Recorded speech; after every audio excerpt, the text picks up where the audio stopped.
Welcome to the One Year Bible, February 17. The Old Testament reading, Leviticus chapter 4, verse 1 through chapter 5, verse 19. Then the Lord said to Moses, "Give the following instructions to the people of Israel. This is how you are to deal with those who sin unintentionally by doing anything that violates one of the Lord's commands. If the high priest sins, bringing guilt upon the entire community, he must give a sin offering for the sin he has committed. He must present to the Lord a young bull with no defects. He must bring the bull to the Lord at the entrance of the tabernacle, lay his hand on the bull's head, and slaughter it before the Lord. The high priest will then take some of the bull's blood into the tabernacle, dip his finger in the blood, and sprinkle it 7 times before the Lord in front of the inner curtain of the sanctuary. The priest will then put some of the blood on the horns of the altar for fragrant incense that stands in the Lord's presence inside the tabernacle. He will pour out the rest of the bull's blood at the base of the altar for burnt offerings at the entrance of the tabernacle. Then the priest must remove all the fat of the bull to be offered as a sin offering. This includes all the fat around the internal organs, the 2 kidneys, and the fat around them near the loins, and the long lobe of the liver. He must remove these along with the kidneys, just as he does with the cattle offered as a peace offering, and burn them on the altar of burnt offerings. But he must take whatever is left of the bull, its hide, meat, head, legs, internal organs, and dung, and carry it away to a place outside the camp that is ceremonially clean, the place where the ashes are dumped. There, on the ash heap, he will burn it on a wood fire. If the entire Israelite community sins by violating one of the Lord's commands, but the people don't realize it, they are still guilty. When they become aware of their sin, the people must bring a young bull as an offering for their sin and present it before the tabernacle. The elders of the community must then lay their hands on the bull's head and slaughter it before the Lord. The high priest will then take some of the bull's blood into the tabernacle, dip his finger in the blood, and sprinkle it 7 times before the Lord in front of the inner curtain. He will then put some of the blood on the horns of the altar for fragrant incense that stands in the Lord's presence inside the tabernacle. He will pour out the rest of the blood at the base of the altar for burnt offerings at the entrance of the tabernacle. Then the priest must remove all the animal's fat and burn it on the altar, just as he does with the bull offered as a sin offering for the high priest. Through this process, the priest will purify the people, making them right with the Lord, and they will be forgiven. Then the priest must take what is left of the bull and carry it outside the camp and burn it there, just as is done with the sin offering for the high priest. This offering is for the sin of the entire congregation of Israel.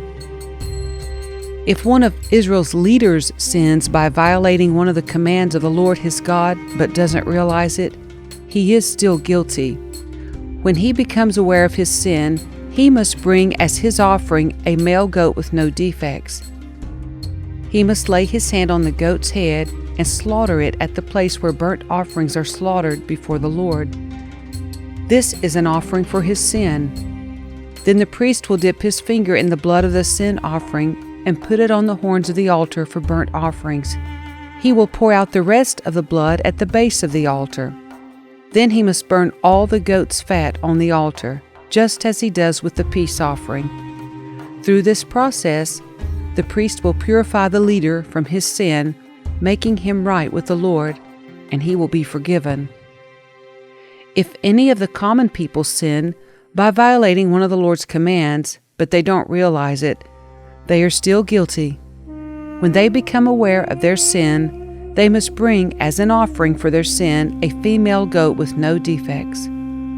They must lay a hand on the head of the sin offering and slaughter it at the place where burnt offerings are slaughtered.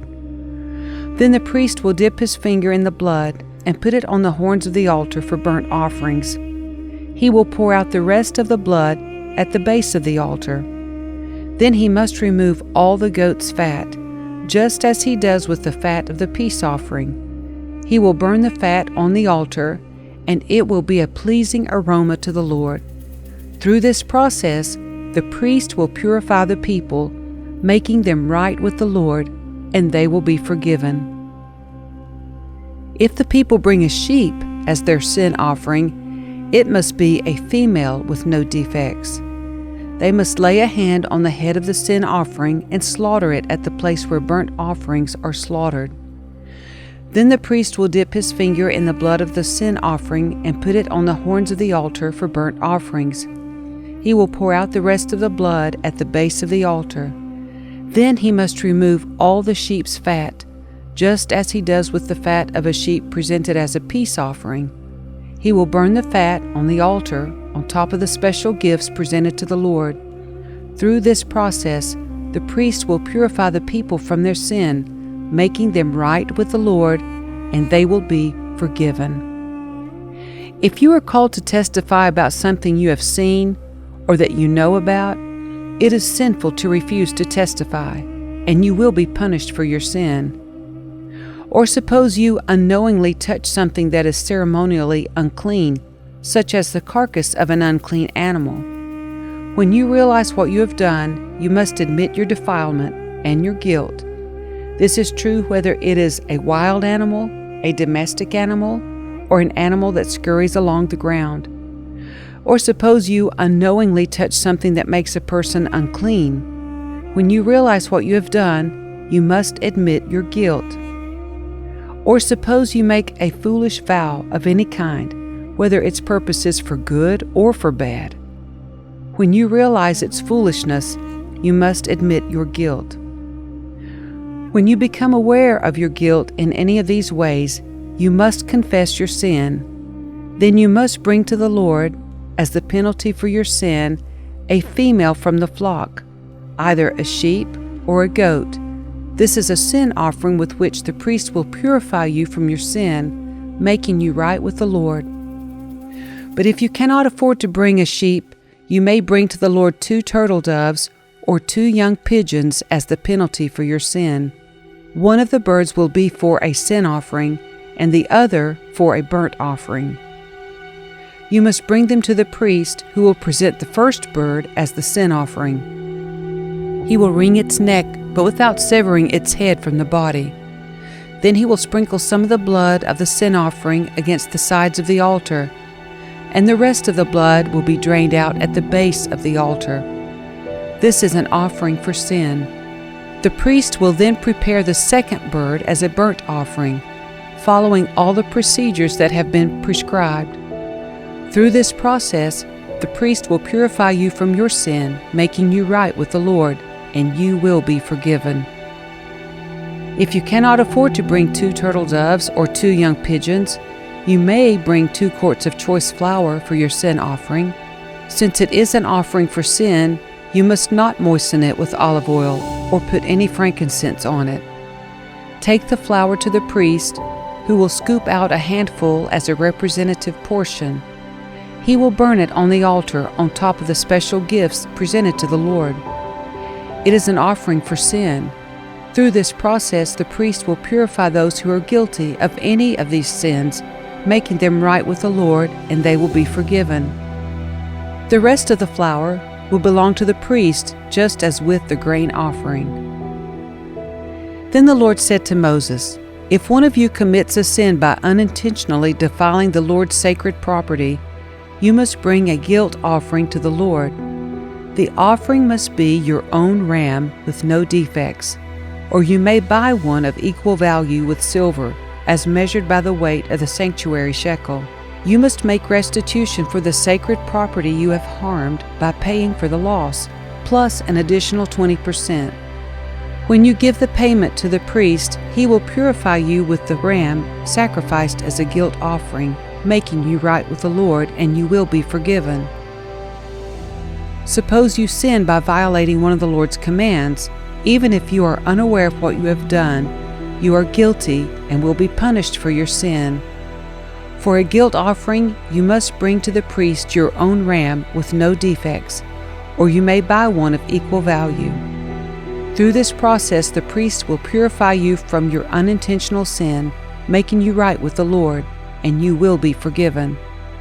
This is a guilt offering, for you have been guilty of an offense against the Lord.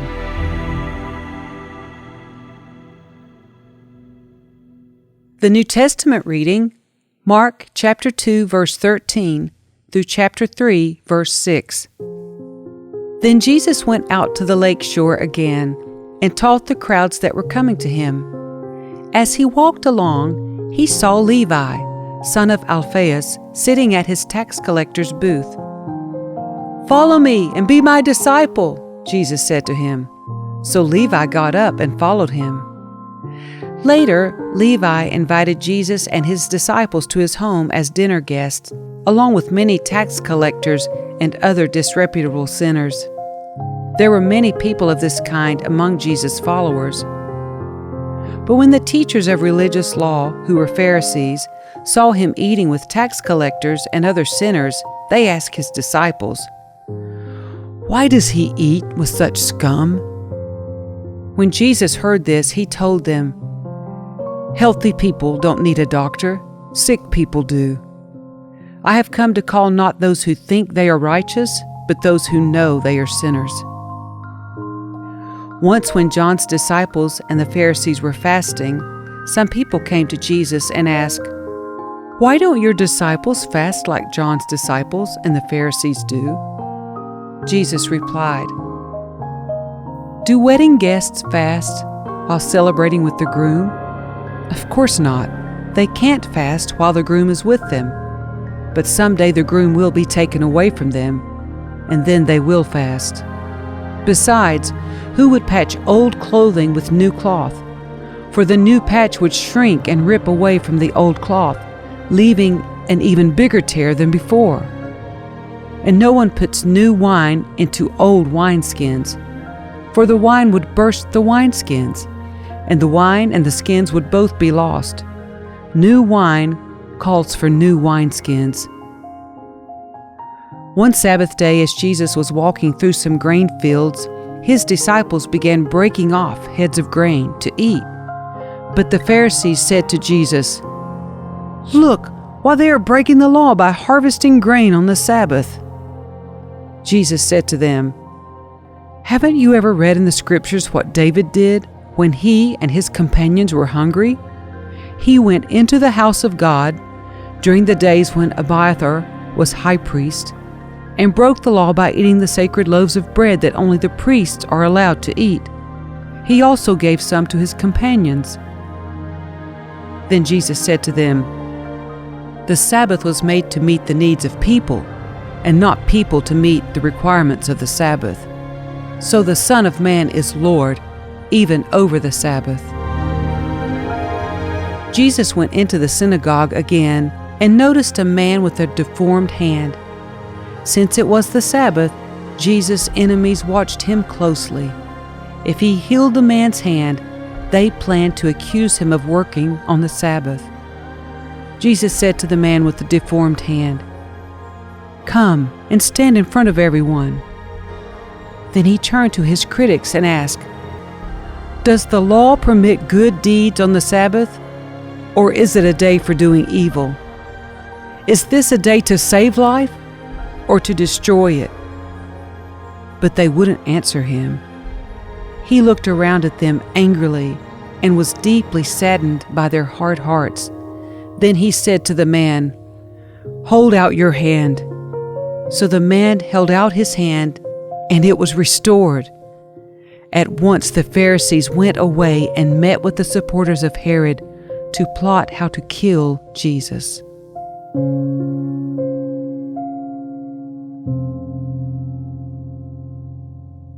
Psalm 36, verses 1 through 12. Sin whispers to the wicked deep within their hearts. They have no fear of God at all. In their blind conceit, they cannot see how wicked they really are. Everything they say is crooked and deceitful. They refuse to act wisely or do good. They lie awake at night, hatching sinful plots. Their actions are never good. They make no attempt to turn from evil. Your unfailing love, O Lord, is as vast as the heavens. Your faithfulness reaches beyond the clouds. Your righteousness is like the mighty mountains, your justice like the ocean depths. You care for people and animals alike, O Lord. How precious is your unfailing love, O God. All humanity finds shelter in the shadow of your wings. You feed them from the abundance of your own house, letting them drink from your river of delights. For you are the fountain of life, the light by which we see. Pour out your unfailing love on those who love you. Give justice to those with honest hearts. Don't let the proud trample me, or the wicked push me around. Look, those who do evil have fallen. They are thrown down, never to rise again.